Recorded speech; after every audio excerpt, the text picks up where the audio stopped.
Live from the Stream Center in Tampa, Florida, the home of News Channel 8, your official Bucs station. This is Bucs Bonus on WFLA Now, powered by 1-800-ASK-GARY. Baker is back, going to be the quarterback for that man, Liam Cohn. Mike Evans back as well, wanting to be a Buck for life, all packed into pure chaos across the NFL free agency landscape. What's going to be the Bucs' next big move? Will Baker live up to being a franchise quarterback? And are the Buccaneers still the top dogs in the NFC South? That's all ahead on this edition of Bucs Bonus, powered by 1-800-ASK-GARY with Bucs Insider Dan Lucas. I'm JB Buno. Welcome back. So much is going on, but we're going to start here on this show with Baker Mayfield, because it was, of course, this morning, Baker Mayfield reintroduced, if you will, to the Buccaneers faithful. What was the buzz in the room like? Is it upbeat? Everyone feeling like, yeah, we're going to take the division again? This, Baker was asked right off the bat, how did you feel today? He said, pretty normal. So if that's not him to a T, I don't know what is. But you can just feel when you walk in the building the sigh of relief that this stuff is official. Because at the scouting combine, Jason Light, the general manager, he was confident he was going to be able to get a lot of these free agents back, and I'm talking about his own free agents. There's an extensive list of Bucs players that he had to work on. So much that he said, if we can pull this off, he rattled off the names, that it might be worthy of a boat parade here in Tampa. And so that got some laughter. Well, today he was asked, when's the boat parade? Because you've pretty much got all these guys. And he gave us the old asterisk. He says, well, the long-term deal for Antoine Winfield is what I really want to accomplish before I think boat parade. However, I will be on a boat Friday, in case anybody wants to call that a parade. So the mood laid back, mission accomplished on day one of the league year. There's only so much you can do in a day, but the Bucs are on the right path to putting this team back together, a team that was expected to do very little last year and proved a lot of people wrong. And so you got a playoff victory, a possession from the NFC Championship game. Now it's like, well, how can we get this over the hump to the next level? And they're like, well, the guys are here. The guys are in place. We've got to get them back. That was the biggest task for Jason Light. Dan Lucas, of course, was there with the Buccaneers this morning as Baker Mayfield spoke in front of the media. And Dan had an exclusive one-on-one with Baker. Let's take a listen. Baker, congratulations. You mentioned what a weight this is off of your shoulders. Really, honestly, when you wake up in the morning, and there's certain things you worry about, some things you don't want to worry about. Where does this fall for you? I mean, this is unreal, knowing that it's kind of a loaded question because there's so many things to simplify our lives and be in one spot year-round. Obviously, you can't beat the weather here, and knowing the organization that they're going to put me in a good position to succeed, and that makes me enjoy the process as well. Obviously, we're calling this home, welcoming in first child into the family, so it's a lot of exciting things at once, and so to have this news, it's truly it's life-changing. What are the responsibilities that come with something like this? You know, there's only so many quarterbacks in the NFL. There's only so many quarterbacks at this, at this scale, and with these expectations. You look at it. There's only 32 starting quarterbacks in the NFL, so it's a blessing. It's an honor to be able to have that title, to be able to fight for that every day, and to go challenge yourself. So for us, it's a great opportunity to look to be able to make a difference, to obviously strive to win Super Bowls, but to use your platform at the same time is a big thing for us. All right, Dan, I'm going to ask you point blank here because the term franchise quarterback, I know, is a cliche around the NFL and how you associate that label with certain quarterbacks. To you, does Baker Mayfield have the qualities to be a franchise quarterback season in, season out for the Buccaneers for multiple seasons now in the future? I do, because of what he's been through already in the NFL. Some of it's self-inflicted. Talk to any Cleveland Browns fan. They say Baker came in. It started off great. Got him a playoff victory, and then it went south from there. I think this is still a young man who has matured in his profession and has learned the hard way what hard work, what your work ethic or lack of, whatever he wants to call it, will cause, and it caused him to almost be out of the game to the point where he had to bet on himself with a very humble situation. He came here. He thought the Bucs gave him the best chance to do two things: salvage his career, and that's not an understatement. He wanted to salvage his career and go to a situation that was going to help him succeed, and a team that had a chance to succeed. Talk about two sides betting on each other and coming up gold in the 2023 season. So now you go forward. Baker gets the payday. He gets franchise quarterback money. He's up there in the upper echelon now among the starters in the NFL. I don't see this guy sitting back and relaxing. I think the way he talked, and you heard him there, he and his wife, how much they love it here. They're getting ready to have their first baby, and his life is taking a different avenue, a new change for him. Now, I think he sees what it requires in his profession to get to the top. And I think that's what's going to make him even more valuable for the Bucs coming up in 2024. The bravado that he has in games and the moxie that we always talk about. I think he's a smarter football player than he was 6-7 years ago. And I think that the Bucs are going to benefit from that. I really do think this is going to work. Todd Bowles right there, certainly happy with Baker's performance, and of course him linking up so often with Mike Evans, who is also coming back to the Buccaneers. The players that are, of course, with the Buccaneers, and players also too that have moved on, tweeting out, sharing on Instagram, a lot of support for Baker, getting the bag, as they call it, right, Dan? They call it getting the bag. Let's talk about some other significant moves. Yes, it's ancient history by now. Mike Evans is back, of course, at Raymond James Stadium. Other news as well, Jordan Whitehead coming back to the Buccaneers, but also some losses in Shaq Barrett and the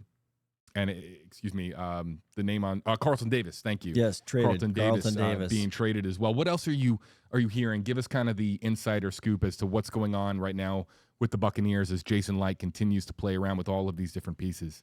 Well, all of the deals that were rumored or mentioned on Monday and Tuesday are now becoming official. You've got Chase McLaughlin, the kicker, coming back. Chase Edmonds coming back as right now a number 2 running back, and that doesn't mean they won't look for a guy to get in the mix or even address it in the draft.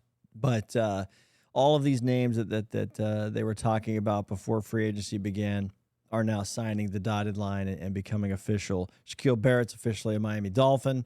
Devin White is silent right now. That's a very sad ending to a tenure.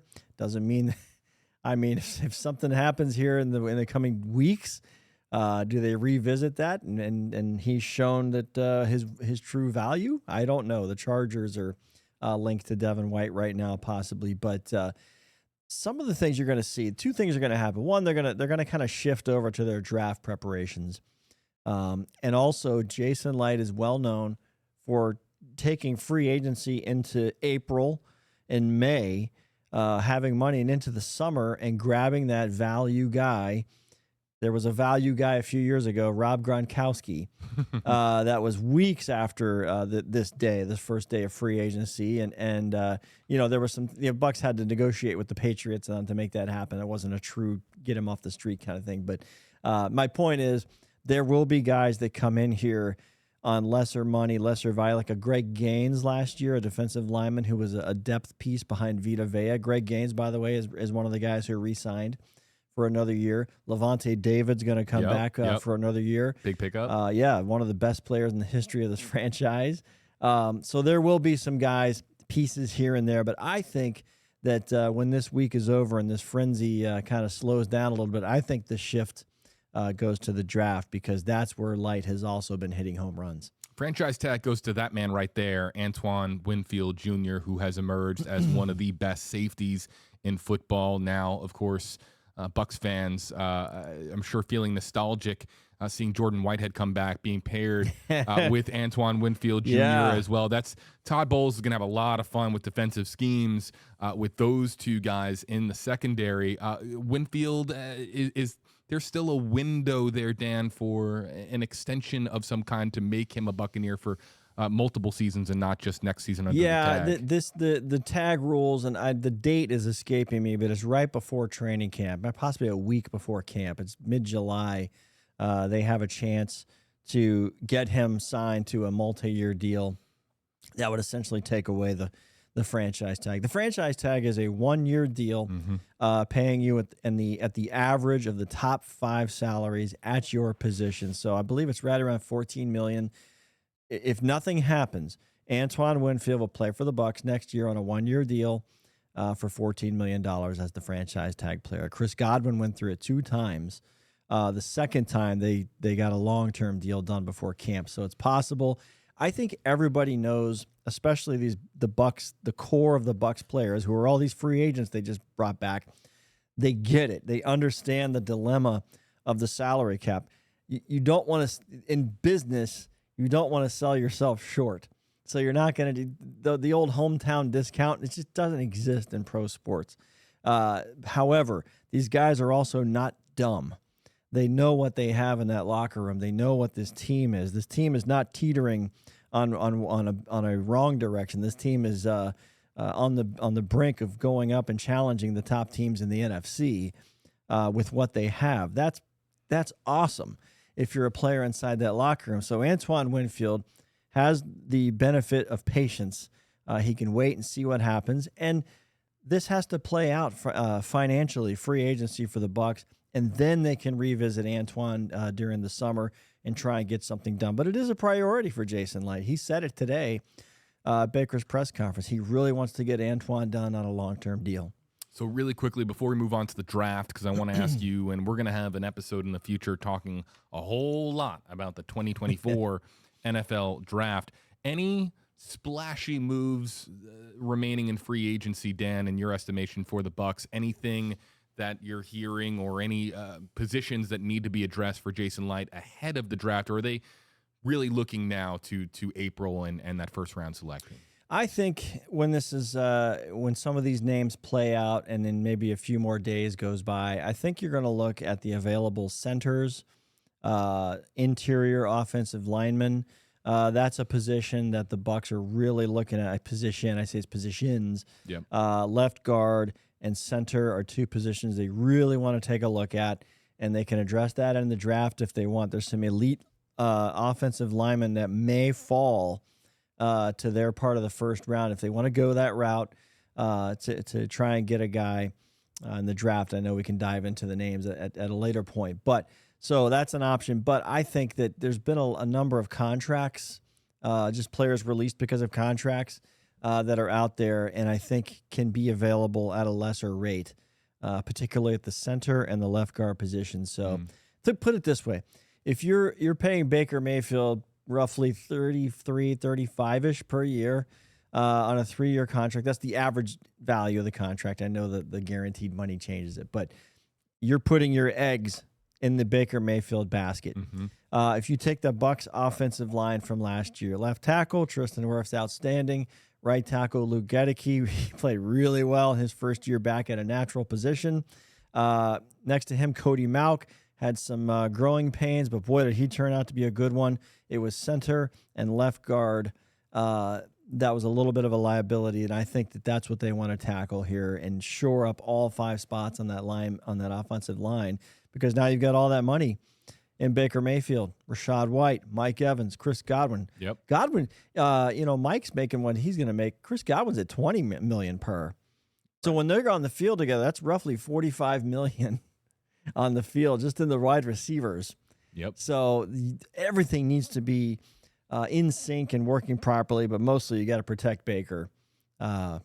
So I think that's what they're going to look at. Yeah, and Mike Evans and Baker linking back up once again next season. I believe that Evans was tied for the league lead in receiving touchdowns. Clearly, it did not take long for them to develop chemistry. Really quickly, before we move on to the draft, letter grades. I'm going to put you on the spot here because you're talking now about Baker getting that franchise quarterback money somewhere in the 30s, $30 million-ish a year, north of that. Give me play Moneyball for me for a minute, all right? Put on your Billy Bean hat.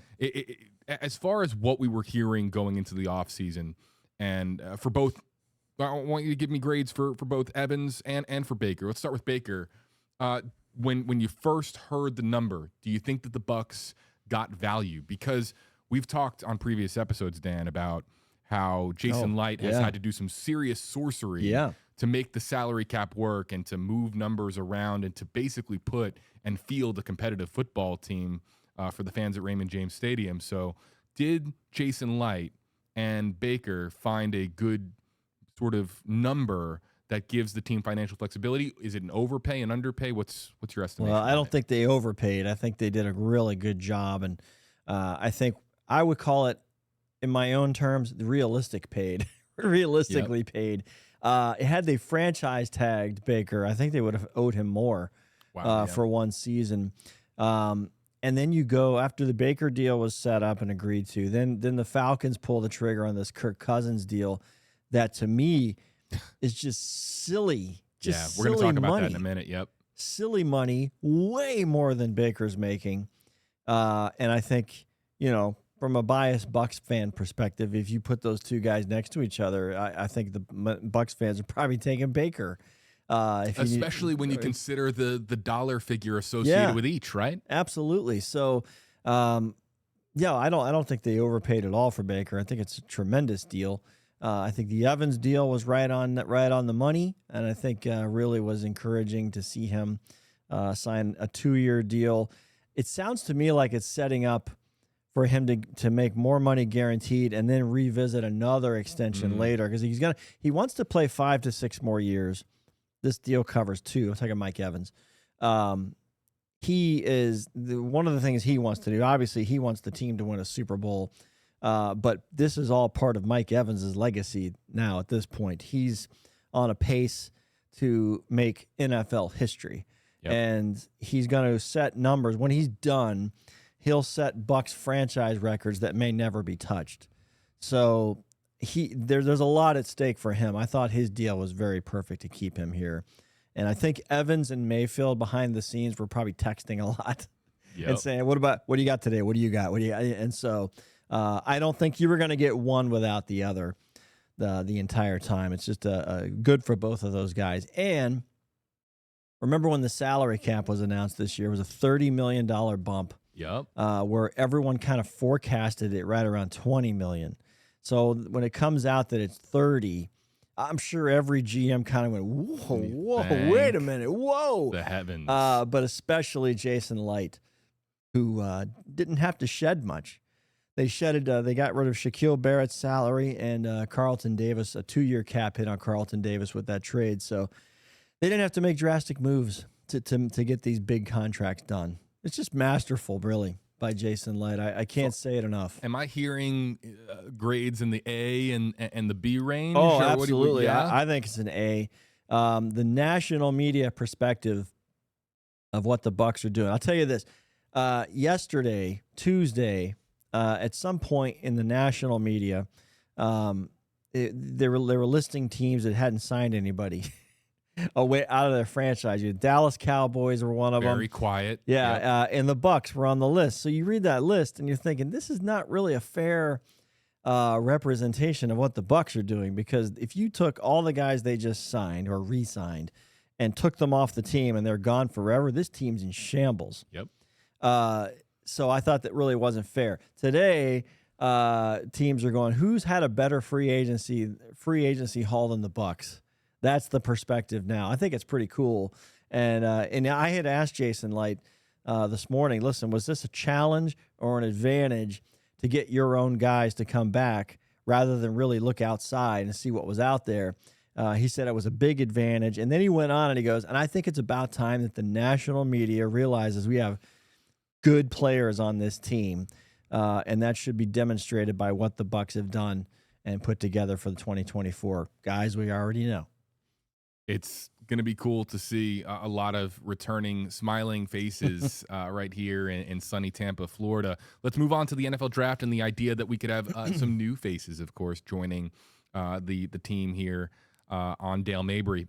So talking, of course, about the draft and the flexibility, of course, with the picks that the Buccaneers provide. We're going to go really much deeper into the draft priorities and positions of need, but just what are you hearing about where the is it as simple as best player available, or are there certain positions where the Buccaneers are really going to focus in those early rounds to make a splashy selection?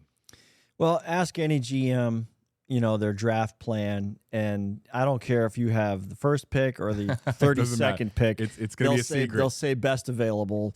A lot of times they don't want to hint at who they're even looking at because other teams can wheel and deal around them. Where the Bucs fall in the drafts, we'll just go first round, 26th pick. I didn't check the number. I think it's 26th. Yep. Going into this draft, they have options. Picks are going to come to them. They're not in a position where they've got to really consider moving up to get something in particular. And I think what's going to happen is there's going to be either edge rush or offensive line or even maybe a running back that could come down to 26. And remember this, a couple years ago when they drafted Logan Hall, pass rusher, they had that late pick as well in the first round. They actually moved back to the second round very late on Thursday night, first round of the draft. The Bucs traded their first round pick to move back to the second round. They had the number 1 pick of the second round, actually. Mm-hmm. They secretly wanted Logan Hall the entire time, and they pushed it back to day 2, pick 1, mostly because they knew they were going to get him. And when you get picked in the second round, there's a difference in guaranteed money on the contracts as opposed to first round. So it was a little bit of a money decision too. But talk about being savvy and using the draft to your advantage. When you have those late picks like that, and think about Kansas City has been picking late a lot over the years, and the Eagles have been picking late a lot. You've got to be smart with your picks and how you utilize them, and don't sabotage your later picks at the expense of trying to get a guy in the first round or the second round, because it doesn't always work out. 26th overall, you nailed it in the first round. They also have the 57th overall pick in the second, and then scrolling down here into the third, they also have the 89th and 92nd overall pick. So almost back-to-back picks, separated by picks by the Cardinals and Packers in the third round overall. So some flexibility there for Jason Light. Before we wrap up this episode, it's so early to ask this question, but I feel compelled to ask you this question, Dan, simply because of you mentioned earlier the Atlanta Falcons making the very splashy move of adding Kirk Cousins to the NFC South picture. This is a look at the NFC South standings last year. Of course, the Buccaneers taking the crown and winning a first-round playoff game as well to boot. So looking here at the landscape currently in the NFC South, the Buccaneers come in as the defending division champions. And, of course, the NFC South is not the sexiest division. And not right now. Not right sure, now. Yeah. You look back, a few seasons, perhaps, of course, things look very different. But right now, there are other, of course, divisions that grab a whole lot of attention, a whole lot of headlines. But you insert Kirk Cousins into a Falcons offense that already has some very, very problematic playmakers for just really the rest of the NFL landscape, talking about Bijan Robinson, talking about Drake London, Kyle Pitts. There's a whole lot of potential there. Now, also, too, you can never sleep on the Saints, and we now know that Dave Canales is now leading that Panthers squad and trying to improve on their 2-15 performance last season. What does this division look like to you right now? It's clearly in a state of transition, no? Well, the Falcons have always felt that they're one position away from being a Super Bowl contender themselves, and was the quarterback. And one of the reasons the Bucs needed to get Baker Mayfield off the market before Monday, which was the beginning of the contact period, was, I think, because the Falcons were going to put in a call. And at that point, you're like, oh, he would never go to an NFC South rival. No way. And right. I agree. I don't think he would. However, when the numbers are dangled from Atlanta and you saw that they were ridiculous numbers, the Bucs have to come up with an answer. And I don't think the Bucs wanted to get into that type of a bidding war, for lack of a better phrase, over Baker Mayfield. Get it done. Keep him in-house. Atlanta went to the next best available, in their opinion, which was Kirk Cousins. So we'll see how that plays out. I believe the Falcons also got a receiver from the Bears that raises their overall offensive game, from the wide receiver standpoint. Again, a good solid number 2 guy from the Bears. Darnell Mooney. Okay, there you go. Yeah, so yep. They feel like they're putting it together. Now, you look at Carolina down there with Dave Canales getting his hands on Bryce Young. This is going to be an interesting experiment because Canales is coming from 2 situations where you had Geno Smith and Baker Mayfield, veterans that he was able to work with, and he did wonders. Now he's taking a guy who has had the knocks. He's so talented, as we know. He needs the right system to improve. I think Canales is going to work wonders for him, although it's going to be different. It's not a veteran he's working with at this point. So presume that the Panthers are a better team. They're retooling their defense, by the way. I think they're really going after it defensively in free agency. So they will chip away at every team above them. And I don't know if that includes the Bucs or not. Do you presume maybe that's a split this season instead of the Bucs winning both games? I don't know, but every time the Bucs lose to Carolina, that's a little dink there. If you just took those numbers right there, and you lose one of those Carolina games, you're now 8-9. If the Saints stay steady, you lose the division. Right. So it's going to be that tight at the top. I think the Saints are steady. I think the Falcons are going to be improved. It's Carolina, I think, that could disrupt all of those teams, the Bucs, the Saints, and the Falcons. I don't think Carolina is going to be a contender in the division, but I think that they could chip away at the other teams. Maybe it happens in perspective. Maybe everybody just kind of, Carolina gets 6 wins this year, and 3, they beat the Bucs, the Saints, and the Falcons once each. I think that would be really a wash if you think about it. I think the Bucs are still the top team in the division. So much is made of additions, and Kirk Cousins is perhaps the splashiest addition to this division so far in free agency, but subtractions cannot be understated. Brian Burns leaving the Panthers as well. That's another potentially division-impacting move. So how the Panthers defense fills that hole, of course, we will see. And really, the NFC South is a fascinating division. It might not be the best division in football, but it is clearly a fascinating division, and it just got a lightning rod with the former Vikings quarterback Kirk Cousins being inserted into the picture. Dan Lucas will be on television tonight on WFLA News Channel 8. Catch more of his one-on-one with Buccaneers franchise quarterback Baker Mayfield. And, of course, you can find more with all of our content on WFLA.com. Hey, you got to read Casey Sloan's latest report, tracking Buccaneers free agents, Tampa retaining the offensive core amid free agency. You can Mike Evans throwing punches there. I love it. Oh, you love that. Isn't that a great picture? Look at Baker's smile on his face. Casey's got you covered all offseason long with all the Bucs headlines that you need to know about. And, of course, catch Dan on your official Bucs station, WFLA News Channel 8. Dan Lucas, your Bucs Insider. I'm JB Buno here with you in the Stream Center. Thanks so much for joining us on this off-season edition of Bucs Bonus, powered by 1-800-ASK-GARY. We'll see you next time, folks.